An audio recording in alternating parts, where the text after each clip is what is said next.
Do you think you could run 5 marathons in 5 days? It's pretty extreme. What if that was in the desert or the Arctic?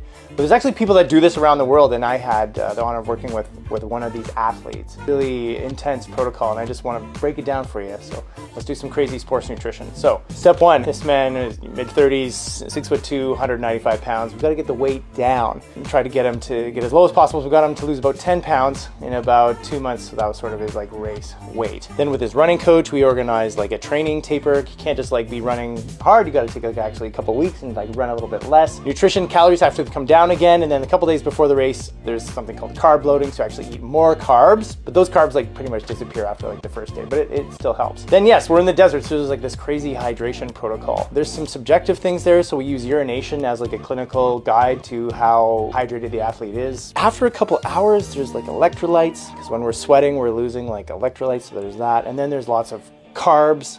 During the run itself it became really complicated, but we just use math. We actually know how much sodium is lost in sweat, for example, and then we look on the label of the supplements. BioSteel is my favorite electrolyte replacement. So the athlete would just, based on the time, like how far it was away from lunch or breakfast, or using subjective feelings for when he would need carbs. He also knew how many grams of carbs per hour that he would need, and then they'd have meals at camp. By the way, he had to carry all of his own sleeping stuff and clothes and tent and everything as well. The nighttime dinner plan was just eat as much as possible. Wait a couple hours. Don't drink anything after dinner for about an hour or two, and then you can start to rehydrate. And he did it. Actually, the first race he did, he actually dropped out. He couldn't finish. It was too intense. He went on and did 3 or 4 more races, and his results improved every time.